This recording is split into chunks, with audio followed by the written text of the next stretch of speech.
Hello, everyone, and welcome to another episode of Doing It Different. My guest today is Carlee from NutriSense. Carlee, thank you so much for being here with me. I am excited to talk about blood sugar today. It is not a topic that I've really done a deep dive in with my community, and you are an expert. So I can't wait to hear about what you have to say. Will you tell us how you're really doing today?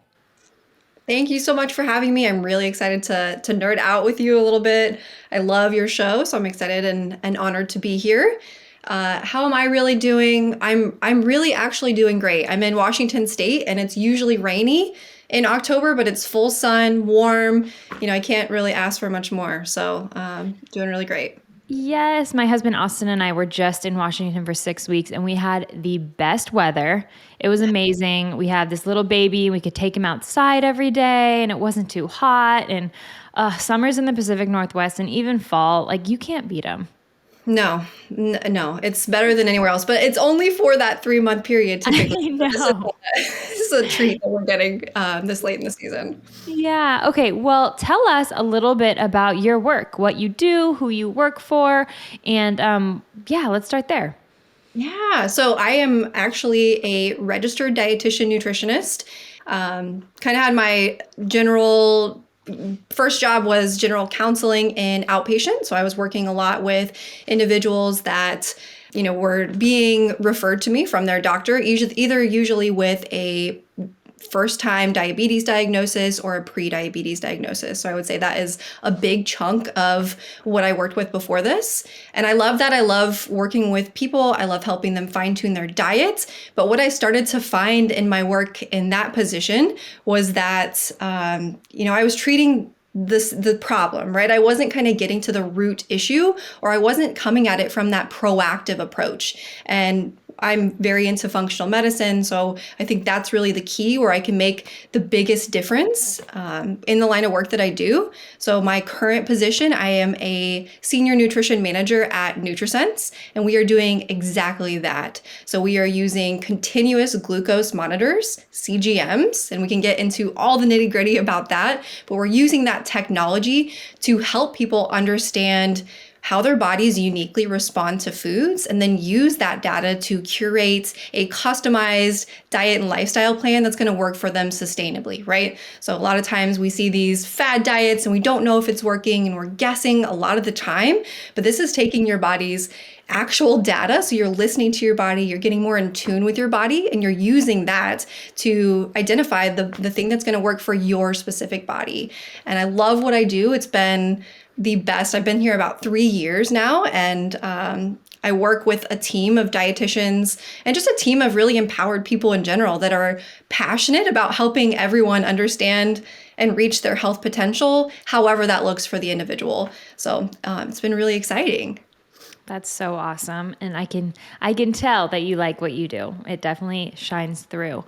So for people who may have heard of blood sugar or are vaguely familiar with it or know that we all have blood sugar, it's changing at all times. Can you kind of explain what blood sugar is? And then after that, why it's so important for overall health? Definitely. Yeah. So I think probably the thing people think about when we hear the word glucose or we hear blood sugar is diabetes, right? We think about that person that we know, our family member that we love that has diabetes and maybe has to check their glucose or their blood sugar. And usually you'll be more familiar with a finger prick device, right? And so that's a one-time measurement. You're pricking your finger, you're getting your blood sugar measurements, and then you're usually identifying how to titrate your insulin or your medications around whatever your blood sugar is doing. So we know that glucose can be really helpful for managing that condition, but it's really this important and underutilized metric for literally everyone. So any single person can benefit from measuring their glucose, at least in some capacity. So I think of glucose as the window into our metabolism. It really tells us how we're responding to our diet. So that's the first thing we think of, but also how our body's responding to all those other inputs that we're putting into it every single day. So how we're doing with our exercise, right? What our body's responding to exercise like. Same sort of thing with stress and sleep. Measuring your glucose can be a way window into how your sleep schedule is going, how your stress is. Are you coping with that stress? So it's more than just diet. It's more than just a measurement for individuals with diabetes. It's really that measurement of how our metabolism is doing. And when we think about metabolism, just to kind of simplify and explain that a little bit more, metabolism is how we process energy in the body. That's really it. And every single one of our cells needs energy to function properly. So we can really tell a lot about how those cells are doing by measuring glucose, which is kind of that substrate that tells us about our metabolism. So when we look at glucose, that's first things telling you, again, how your diet is going. And when it comes to our food system today, as you know, we're living in a system that's not really set up for success when it comes to our blood sugar or when it comes to our metabolic health. There's this statistic that you'll probably, you've heard it. We all hear it. It gets thrown around a lot. And that's that only 12% of Americans are quote unquote metabolically healthy. And really what that means is only 12% of us have cells that are processing and utilizing energy appropriately. And that's really concerning because when we look at metabolism, when we look at glucose, and glucose is just one piece of your metabolism, just one piece of your overall health picture. But in my opinion, it's kind of the lowest hanging fruit to tell you in real time how your body is doing with that. So our system, our food system today, right, we're set up for failure, honestly, right? We're consuming a lot of processed foods just because that's what's marketed to us. That's kind of the norm in our society right now. So for example, the average American is eating 60 to 150 pounds of sugar every single year. Historically, we had 20 teaspoons of sugar every single year, right? So this is just dramatically changed. And what's happened is that this has overwhelmed those cells that need to process this energy. So we're overwhelming them by giving them too much of that sugar, those processed seed oils, all of those things that can cause inflammation in our cells. And that is what's leading to metabolic impairments over time. And this is not something that happens right away, right? We know that one meal high in sugar, one meal that's not great for our bodies is not going to make or break us, right? Our bodies are really resilient. But what's happening is this is the lifestyle that we're following day in, day out. So when we're looking at glucose specifically, we're going to look at how your body responds to a meal. And we can tell a lot by the shape of, we call it the glucose curve. So if your body is if you're having a meal and you're spiking really, really high in your glucose, that's a sign that that might be too much. You're overwhelming your body with foods that it's not meant to process all at once. So by seeing this in real time, and that's what continuous glucose monitors or CGMs kind of allow us to do, that gives us agency to assess, okay, well, this is happening in my body. What can I actually do to improve that over time? And it's by seeing those little spikes in glucose or those irregular values over time that we can prevent those chronic diseases from happening.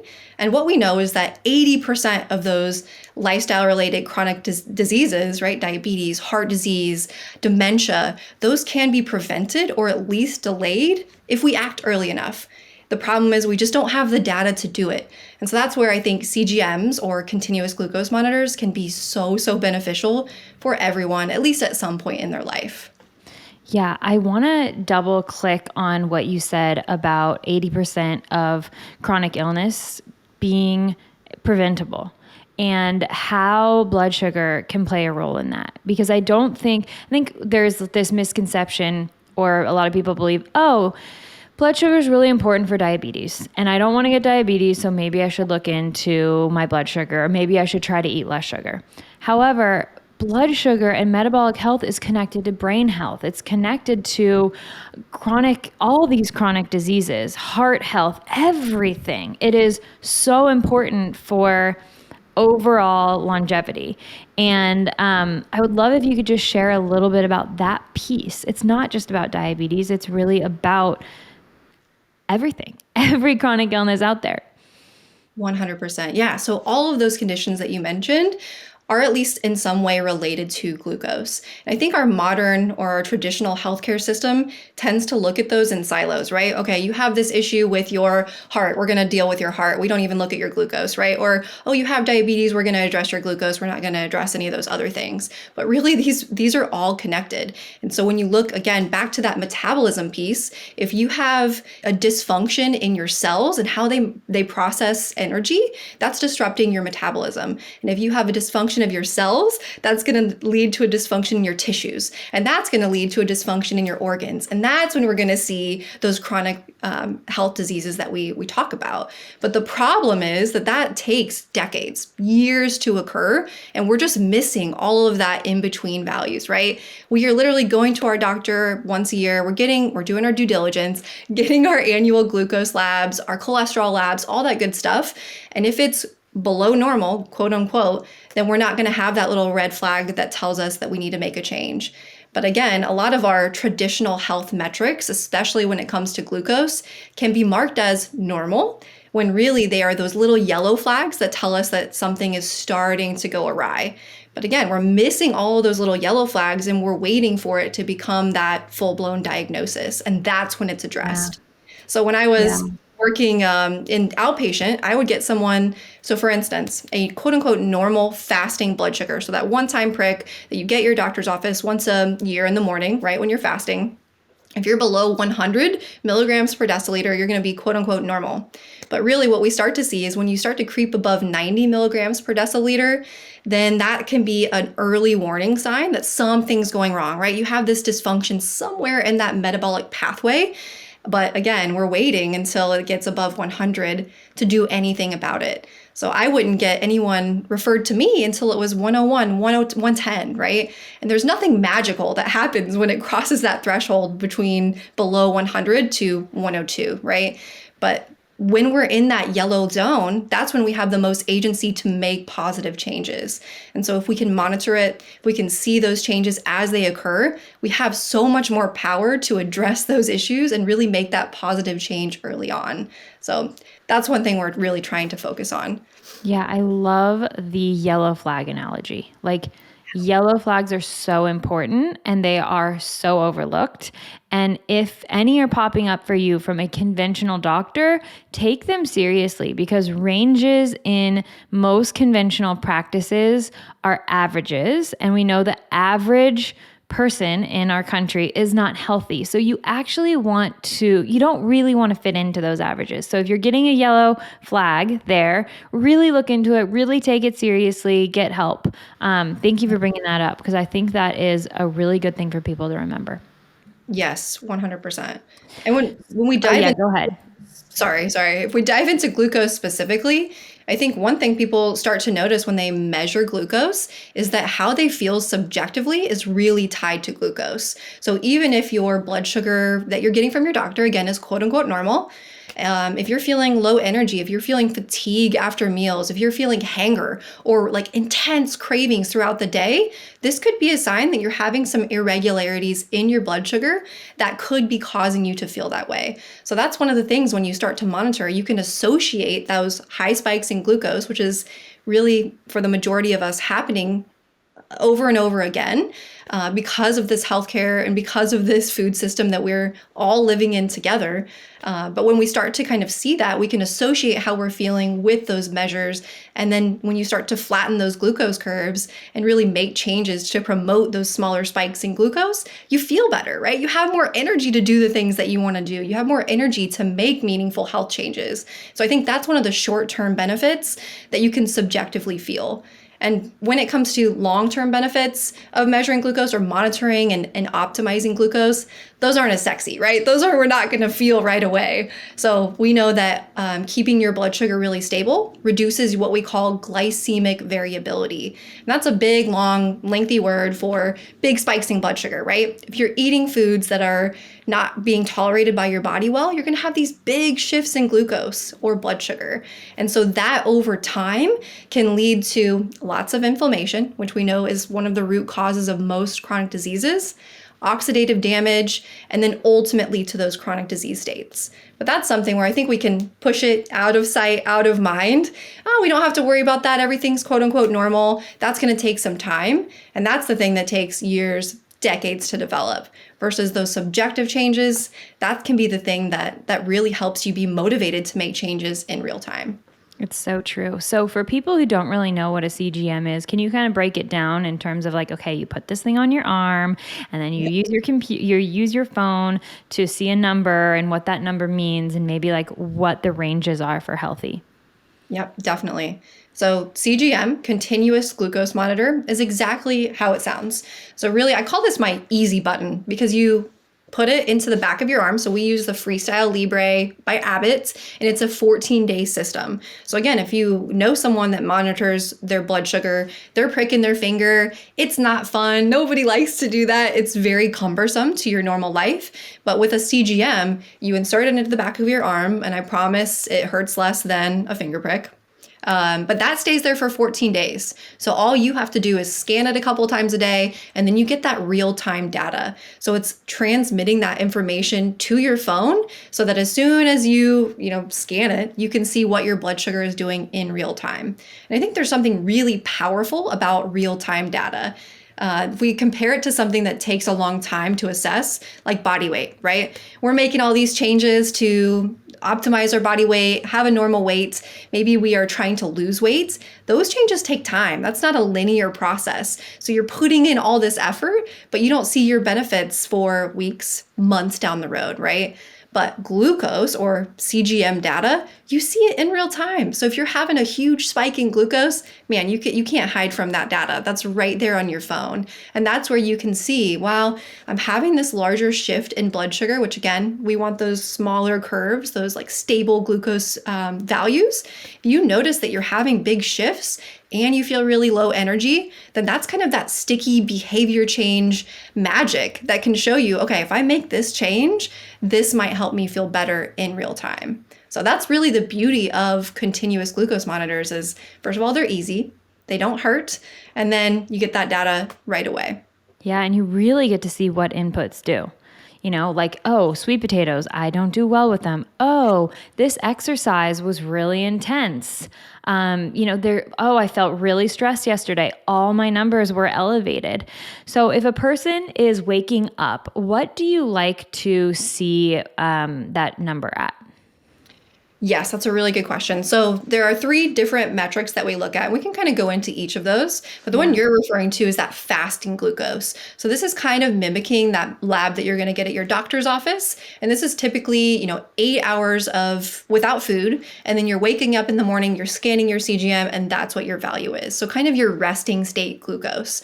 And so what we want to see for optimal values would be a measurement between 70 and 90 milligrams per deciliter. And again, that's optimal. Right? So that's kind of what we're looking for because that's linked to a lower cardiovascular disease risk. That's linked to optimal metabolism. So 70 to 90 is ideal. And going back to those traditional lab values, right? That's not just below 100. There's a little bit more nuance there that shows us where we want to be to show that our metabolism and our energy production is going where it needs to be.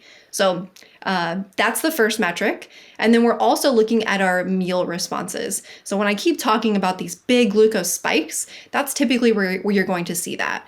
And so we want to see some movement in our glucose when we eat a meal. That's just a normal response to food, right? What happens is you eat this food, typically if it has carbohydrates, so your carbohydrate foods, your grains, your milk, your fruit, all that good stuff, then we were probably going to see a small increase in glucose. And we want to see that increase gradually and then return back to baseline within about 2 to 3 hours. And that's like an ideal response in glucose. So if we're looking at that and we see any differences in that, maybe a huge spike in glucose, typically we want to keep our spikes, at least at NutriSense, our goal is to keep those below 140 milligrams per deciliter. And what we find is that some people feel a little bit better when they're a little bit lower than 120. But from the research that we've looked at so far, 140 seems to be that optimal value to stay under to keep your body in that tightly controlled range. Now, when we're going too high, that's a sign that we're pushing your body outside of its comfort zone. And it's going to have to work really, really hard to get glucose back down. And that's what it's trying to do all day long, every single day, right? It's keeping glucose in this really tight homeostatic range that's going to help us function well. Now, we always need glucose in our body, at least a little bit, because our brain needs it, our body needs it to function. So it's going to do its best to keep it within that tightly controlled range. But again, if we're pushing it a little bit too high, maybe we had a food that doesn't go well with our body, or we had a processed carbohydrate, a lot of sugar, or like you mentioned, we're really, really stressed, that can cause it to go really, really high. And one spike outside of that range, probably not a huge deal. But if this is happening 5 times a day, every single day for years, that can be a really big component to the progression of that chronic disease state. So by looking at that, we can really fine tune our diet and see, are these foods working for me? And if not, how can I change that? And that's where we can make some small tweaks, which we can get into, kind of the big ones that people can apply to their own diet to keep glucose a little bit more stable in that range. That sounds good. Okay, so you guys look at resting or fasting metabolism. You look at, fasting glucose. You look at mealtime numbers. And then is the third one the 2 hours after you eat a meal? Or what is the third one that you guys really value? Yeah. So the third one would be that glycemic variability. So Okay. that's kind of a number that takes into account all of your data. And this is, again, one of those big benefits of wearing a CGM.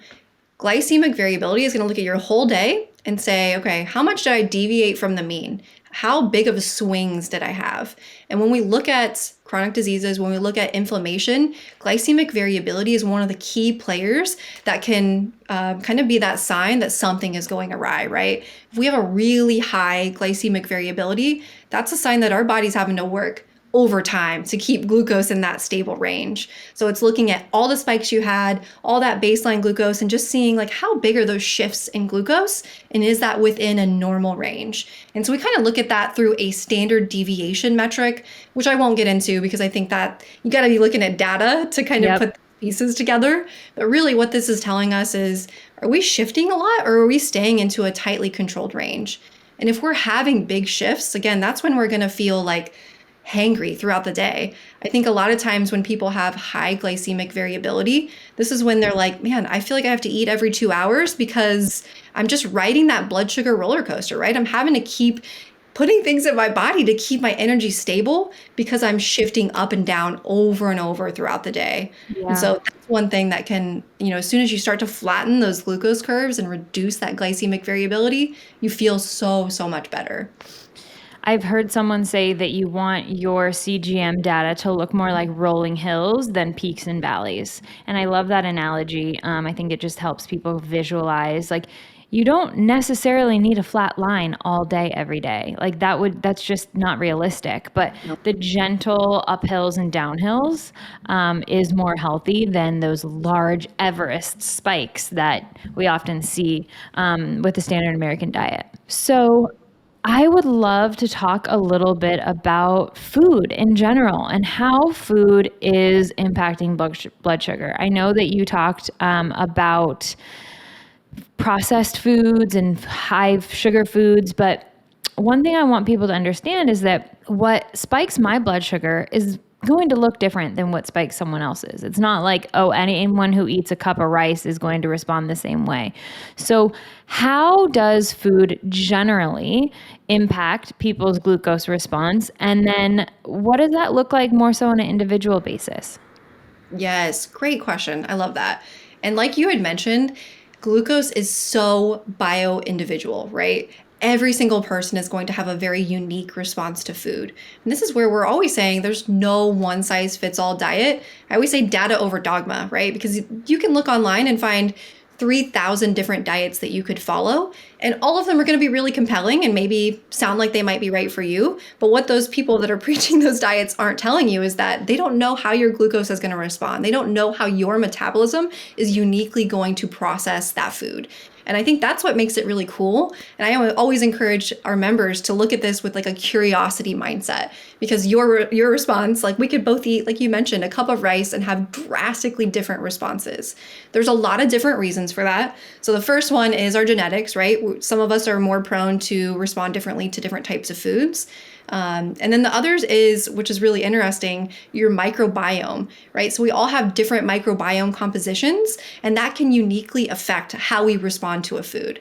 A really great example of this, my coworker and I, we both started at NutriSense around the same time. We both are around the same age, eat a very similar diet, both work out, we're pretty healthy. And we both tried with our CGMs, sweet potatoes. And I think that's one of the foods where everyone would say, that's a healthy food, right? You should have more sweet potatoes.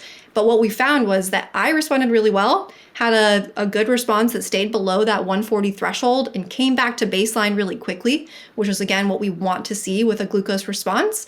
My friend had a huge spike, right? She spiked above 140. She stayed there for a really long amount of time, and she just didn't feel very good. But we were both including these in our diet before seeing this because we thought, quote unquote, this is a healthy food. It's a better food than white potatoes, right? But what's interesting is that she's actually found that she can do white potatoes just fine. It's just sweet potatoes that don't work well for her body. So what's interesting about that is that, again, we're very similar in our diet styles, but it's that unique food and how our body responds to it that differs. So what we want to see from foods, and this is what we expect from like a normal functioning metabolism, right? We eat carbohydrates, and what's going to happen is our glucose is going to increase as those are digested in our body. And the body is going to respond by the pancreas secreting insulin to move that glucose from the bloodstream into our cells. And that's what we're supposed to do, right? But what happens when we have a dysfunctioning metabolism, or like you had mentioned, kind of insulin resistance? We eat, and again, this comes back to our food system where we're just overloading our cells with high amounts of glucose all the time. We eat that carbohydrate, our glucose increases, insulin is secreted. So all those pathways are the same, but because we're overloading our cells with that glucose, it's going to say, hey, I can't handle anymore. It's going to resist that glucose. So that glucose is going to stay in the bloodstream and it's going to stay higher for longer. So it's not working. There's this barrier in between there that's not allowing glucose to go into the cells to be utilized for energy. So we're not using that energy right, or it's not going to be able to be stored. So our body starts overcompensating by sending more insulin to do that job and bring that blood sugar down to that homeostatic range. And again, this is happening in a lot of different bodies, right? And it's going to look different for every single person. What's concerning sometimes is that glucose can be a lagging indicator that insulin is high, right? So our body is going to try its very, very best to keep glucose in that homeostatic range by secreting more and more insulin. And for a while that works, right? For a while our glucose is going to look awesome. It's going to stay in an optimal range because insulin is just working overtime to keep it in that range. But then what happens again is we start not responding to that insulin at all, and that's when you start to see glucose rise. So that's where we can really start to look at those meal responses and say like, hey, glucose is rising higher. It's not coming down within that appropriate amount of time. This is a sign that we might have some sort of early warning signs, some things to dive into a little bit more. Totally. And you mentioned carbohydrates being the biggest culprit of spiking glucose. What about the other two macronutrients, fat and protein? What impact do they usually have on blood sugar? Actually, they have a lot less of an impact. So protein does stimulate insulin, but typically because it's not going to stimulate glucose production, it's going to cause glucose to decrease. So what we can do is utilize fats and proteins to mitigate our response in glucose. And what I mean by that is if I ate that sweet potato that we were just talking about all on its own, that's usually going to have a higher glucose response than if I had that with a little bit of peanut butter or maybe a chicken breast or some sort of protein and fat. So when we have that protein, we have that fat combined with that carbohydrate, it's going to soften the increase in glucose and we're going to have a much more gradual curve. So like you had mentioned, kind of those rolling hills, usually if we're adding, fiber, fat, and protein, that's one of the best strategies to optimize that glycemic response and have it be more towards those rolling hills.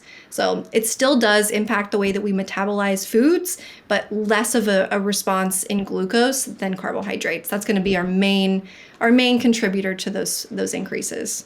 Yeah, I love that there are so many things we can do to level out, to mitigate our body's blood sugar response. So, what are some other ways when it comes to diet? Do you have any tips or anything that you like to share with people that they can quickly integrate into the way they eat that might help them and their blood sugar response? Oh, definitely. And this is where it gets really fun, right? If you're starting to see a higher response from a specific food, I always tell people that doesn't mean that food's off limits, especially if it's a food that you love. We can usually find some way to work it into your diet and make it work for you. So I think that's one thing that can be really freeing when you start to, look at glucose and kind of measure this, is that you have the power. You can experiment. You can find ways to make foods that you love work better for you, and that's usually going to make you feel better, more energized throughout the day too. So I think one of my favorites, I mentioned adding fat, protein, and fiber, but I think what's cool is the order in which you eat that makes a big difference too.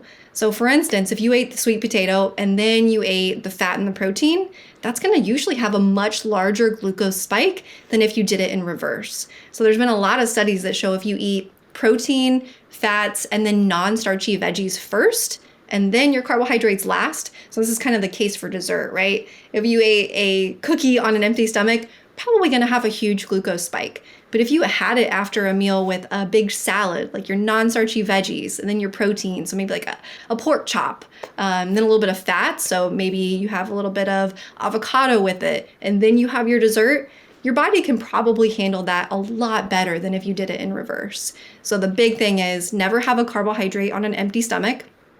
Never break your fast with carbohydrates, especially those that are processed carbs. So a good example of this as well is the American breakfast. So if you think about the American breakfast, we're eating orange juice, toast, we're eating cereal, right? And those are all Pancakes, yeah. pancakes, waffles, French toast. They're all high carbohydrate foods. And then, we're throwing sugar and maple syrup on top of it, right?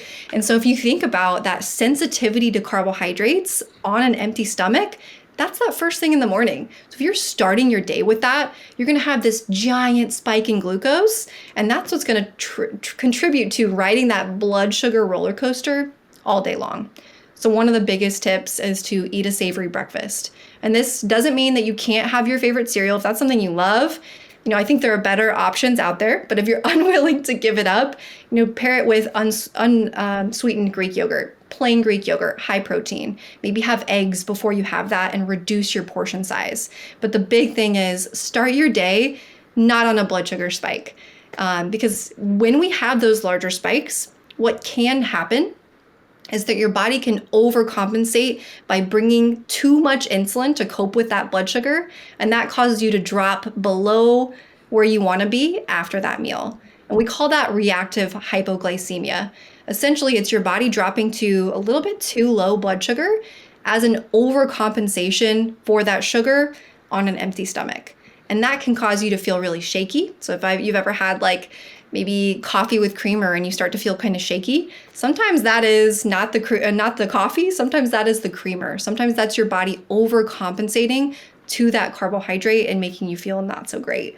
So that's the big thing, is start your day with a savory breakfast. And if you do have any sort of carbohydrate, maybe have that at the end of the meal. So that's number one. The meal sequencing, like I talked about, always have your carbohydrate last. And then I think another one that can universally help almost everyone.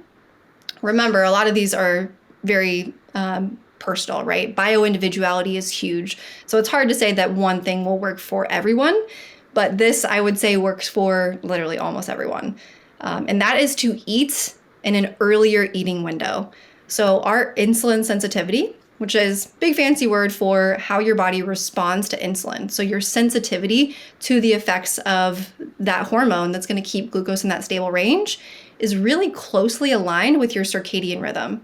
So we're going to have better responses to food earlier in the day, aligned with sunlight, and that's going to wane as the day goes on. So if you're eating a huge meal at 10 p.m., you're probably going to have a much larger response than if you had that same meal at 12 p.m. So one thing we can do is really align our eating schedule with the hours of the day. So if you want to have a higher carbohydrate meal, remember that's going to affect your glucose more dramatically because of the carbohydrates. Maybe have that earlier in the day. Maybe try to time that for lunch and then keep your dinner meal earlier or a little bit lighter.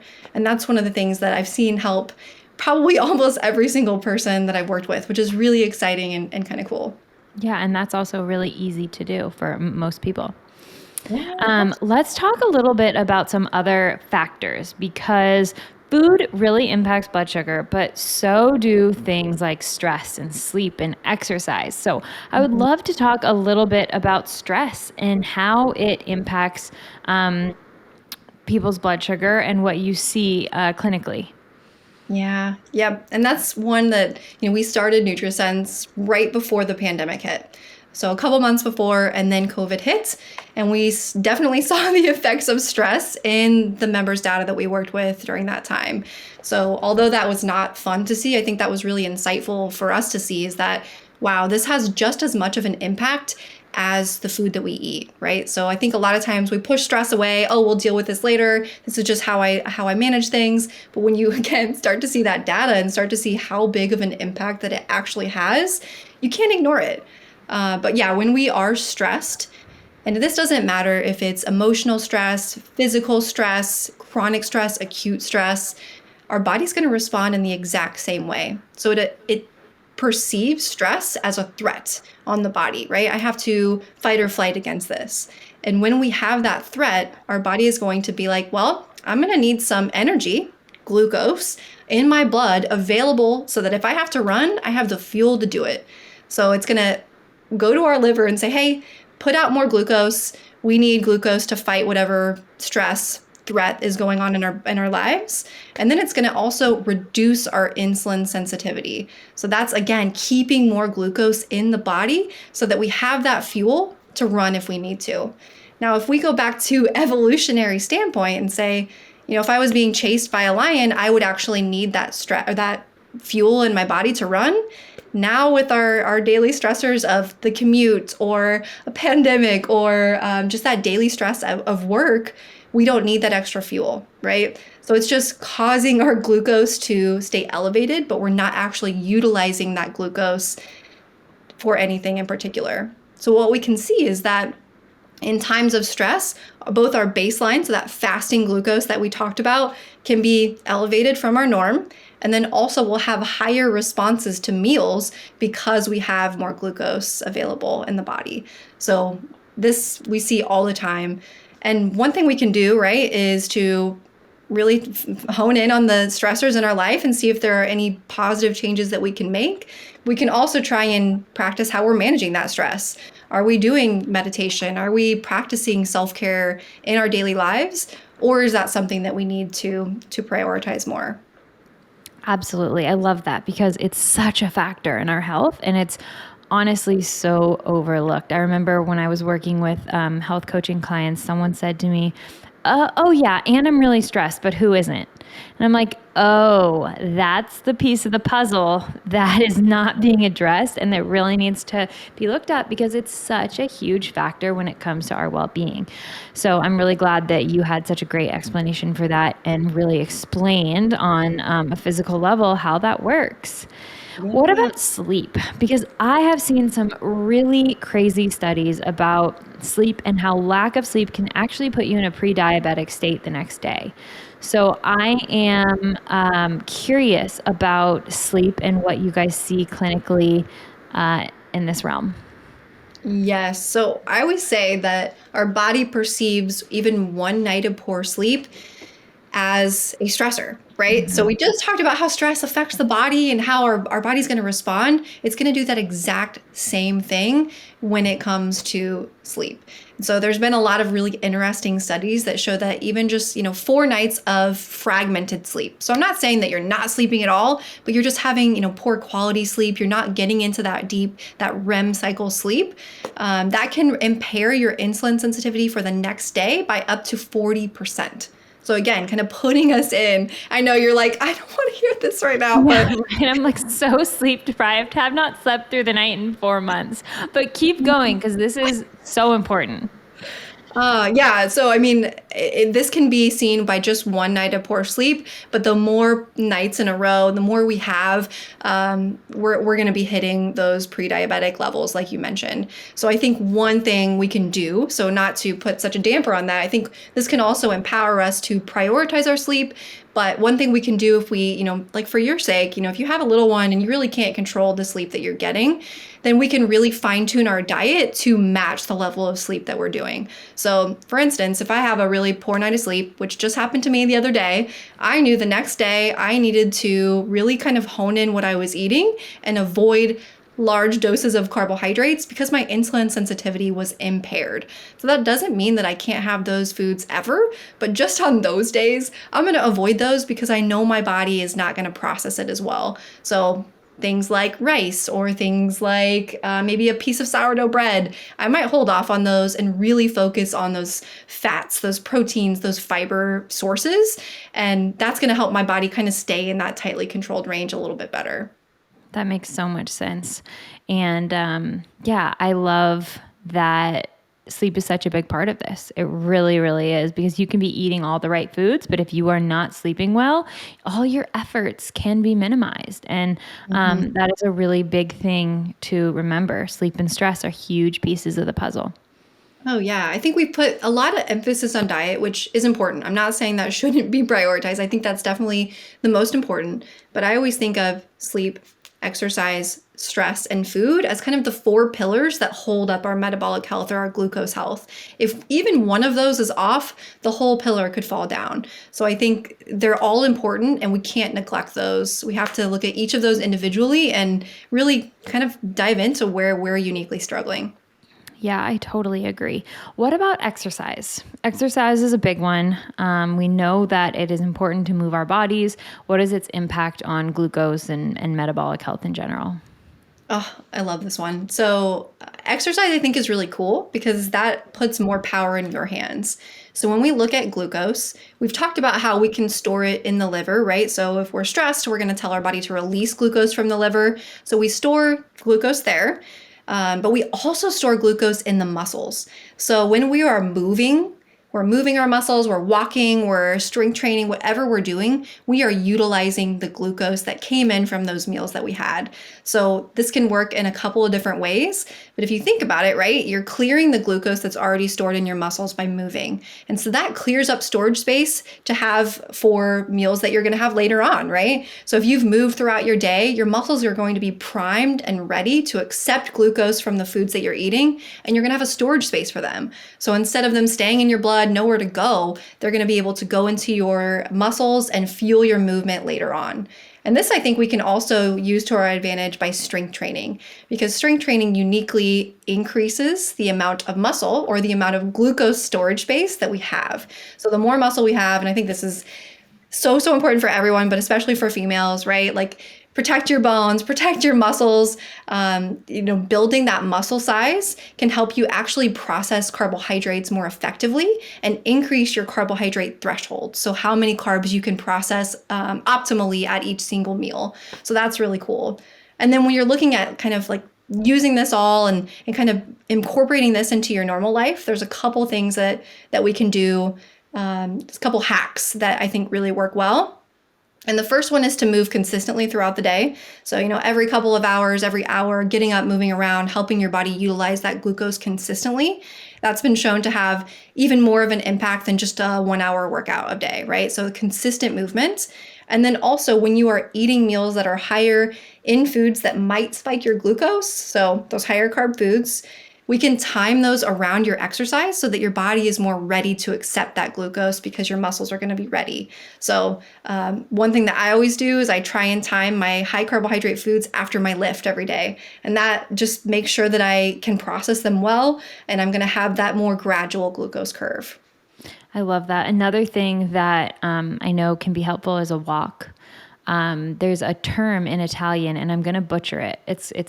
When you translate it, it means to take a turn after dinner, and I think it's like fare un già or something like that. Fare un giata, but it literally is take a walk after dinner, and it's just a cultural thing. Everyone does it. Not only are they moving their bodies and kind of probably helping that insulin response, but they're doing this in community and they're seeing people and being outside in nature or at least getting fresh air. So I love that. My husband studied abroad there, and whenever we take an after dinner walk, he always says the term that I can't pronounce, but that's another one. I love that. Yes, yes. That's a great one. I always call that my postprandial walk. So every single day after lunch, I'll update my Slack status and say postprandial walk, and just bake it into my schedule because what I find is, yes, it's going to help you use your glucose more effectively, but it's also going to help you stay energized after your meal because you're utilizing that energy. You're kind of stimulating your muscles to take that up. So what's cool is that it doesn't have to be a long, like 45-hour long walk. Even just like a 5 to 15-minute walk after your meal can really, help your body reap those benefits. And that's something that every single person can do when it works for them. How cool that you work for a company where you can just make that your Slack status and do your thing, and everyone gets it and understand why it's important and supports you. I love that. So cool. It's become a joke now. Everyone's like, "Oh, Carlee's on her postprandial, right?" Like I'm becoming. So if you ever want to, tell anybody that you're on your walk, just call it that, and then they'll know that it's for metabolic health. So. Totally.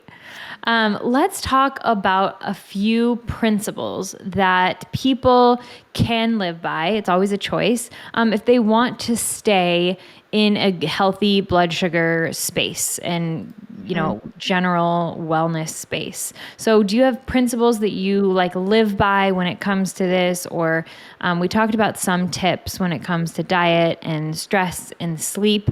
But are there any other things that feel really important to discuss when it comes to blood sugar regulation? Yeah, definitely. And I think the first one, which I'm sure everyone says this, but I think for glucose, it's so important. So it should be reiterated, and that's just eat whole foods, right? So we've talked about how processed foods can affect blood sugar in the body and how we're not primed and evolutionary equipped to handle those. But I think from a blood sugar standpoint, we want our metabolism to work, right? We want our metabolism to work really hard to break those foods down. And that's just part of it. That's what it's there to do. So when we look at whole foods, that's going to take our body time to process, and that's going to slow that digestive process down. If we are already processing those foods and all of that digestion and kind of breakdown has been done for us, then that's going to be really quickly digested in the body and result in those really rapid spikes in glucose. And so that's where I think looking at it uniquely from that blood sugar perspective and thinking through that lens can be really helpful. So eat whole foods whenever you can. Eat them from good soil. Eat them local when you can, because I think another thing is that a lot of the micronutrients that we're missing in our diets today are also going to help us and kind of support those metabolic pathways that break those foods down. So that's going to come from whole foods, right? Like magnesium, vitamin D, chromium, all those things are uniquely important for blood sugar metabolism. And I think just focusing on those, eating whole foods when you can is really going to make the biggest difference there. The other thing that I would say is non-starchy veggies, if that fits in your diet, right? I work with some carnivores and that works for them, maybe because they have autoimmune disease or something, and that's the thing that's working for them right now. So I want to be respectful of that. One size fits all diets are not what we're here for. But I think if you can include non-starchy vegetables in your diet, again, include those and eat those first, right? Eat your salad, put a little bit of apple cider vinegar on it, which can also help blood sugar, and then have your protein, which is very important, but a lot of us aren't getting enough, especially women. And I think that's going to help kind of have that stable blood sugar whenever possible. So I think those are the two big ones that I live and breathe by. And then the other one, if you can, again, earlier eating if you can. And that's going to help with a lot of things, digestion. It's going to help with your blood sugar metabolism, all those things. But if you can, stop eating 3 hours before bed. That's going to help with sleep as well. So a lot of benefits that can be made just from that one tiny switch. I want to hit the point of protein because I agree that a lot of people aren't getting enough. What are general recommendations or protein amounts that you see supporting healthy blood sugar response? Yeah, and it's hard because it's going to look differently for every single person. But what I would say is the RDA or the general protein recommendation that's thrown around by the Academy of Nutrition and Dietetics it's just grossly underestimating how much protein is needed for optimal health. So I think it says, 0.8 grams per kilogram. That's just not enough for most people, right? So we usually say and this is again different for everyone, but 1.2 to 1.5 is a grams per kilogram body weight is a pretty good amount, but some people might need more. Just depends. So work with a dietitian to figure out what's right for you. But I think the big thing is to have some sort of whole food protein every single time that you eat. So even if it's a snack, even if and we don't want to do a whole lot of snacking, right? But we can get into that. But even if you're having breakfast, start it with protein. I think we talked about the blood sugar roller coaster, but again, we're set up in this food system that wants us to be on that, right? It is set up for us to crave foods. That's what the food system wants. That's what benefits the food system. So if we can minimize that by starting every single meal with protein, trying to get, a good goal for everyone is at least 20 grams per meal. Most people need more than that. But I think if you're trying to get that and you're just kind of focusing on whole food protein, eating that first, you're probably in a better state than a lot of the population. Yeah, I totally agree. I am a big protein person. I don't feel good without it. I really need a good amount of protein at every meal. Yep. I want to talk a little bit, actually, before we go into my last two questions, let's just touch on snacking because you mentioned it. Quickly, what is problematic with snacking all the time? Oh, yes, I could probably talk for forever on this, but I think when we look through again, I think it's really helpful to look through the lens of blood sugar and what's going on underneath the surface, what's happening in our body every single time we eat, right? We talked about how whenever we eat, blood sugar is going to increase. That's what we want. But also, insulin is going to come to bring blood sugar down. And so, the thing with insulin is that is going to tell our body that, hey, we have a lot of glucose here. We don't need to burn any fat, right? That's going to kind of stop us from tapping into fat stores. And that is going to make sure that we're always running on glucose. And there's a couple things that are problematic with that. The first is that if you are trying to lose weight, which we know a lot of people have that goal, then that's not what we want, right? We want to promote getting to those fat stores, helping our body utilize fat stores to fuel in between meals, right? So we need a little bit of time of rest and digest in between meals so that we can tap into that and utilize that a little bit more effectively. The second thing is that when we are utilizing only glucose for fuel, we lose the ability to utilize fat as fuel appropriately. And what this means, and this is a whole other topic, but what this means is that we are not metabolically flexible. So if you find yourself hangry, unable to go more than 1 or 2 hours without needing something to eat, you're not able to fast for long periods of time, this can be a sign that your body is not efficiently able to utilize fat as fuel. And fat is important to use, right? When times of fasting or in between meals, just to make sure we're stable, we're feeling good energy-wise, but also, again, so we're maintaining a good body weight. So I think those are the two big things, which have a whole host of other smaller things within them. But what we really want to do is have a couple of hours in between our meals, but make those meals really satisfying. Have protein, have fats, eat until you're satiated, right? So, and then you can get to that next meal, your blood sugar comes down, you feel good, and you're not relying on that meal over and over again to feel okay throughout the day.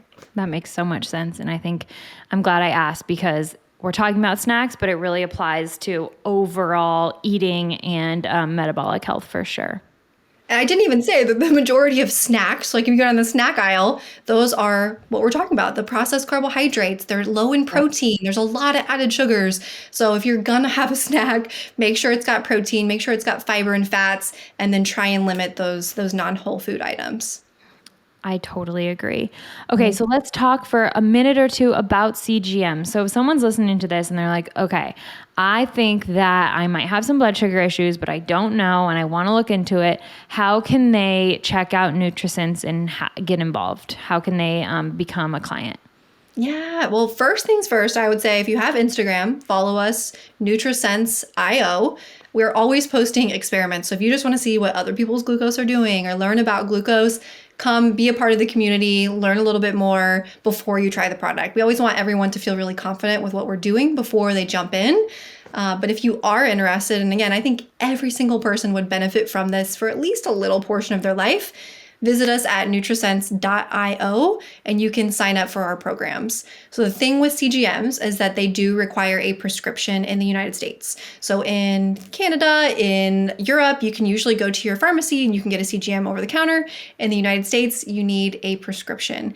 And that is really tricky, right? They're usually only prescribed to individuals with type 1 diabetes or poorly controlled type 2 diabetes. So it's hard. There's a lot of red tape around it, but what we're trying to do is to provide access to every single person that would benefit from that, which is everyone. So if you are interested in that, we kind of cut through that red tape, provide that prescription for you after you fill out a health questionnaire, and we make sure that you are approved for the program.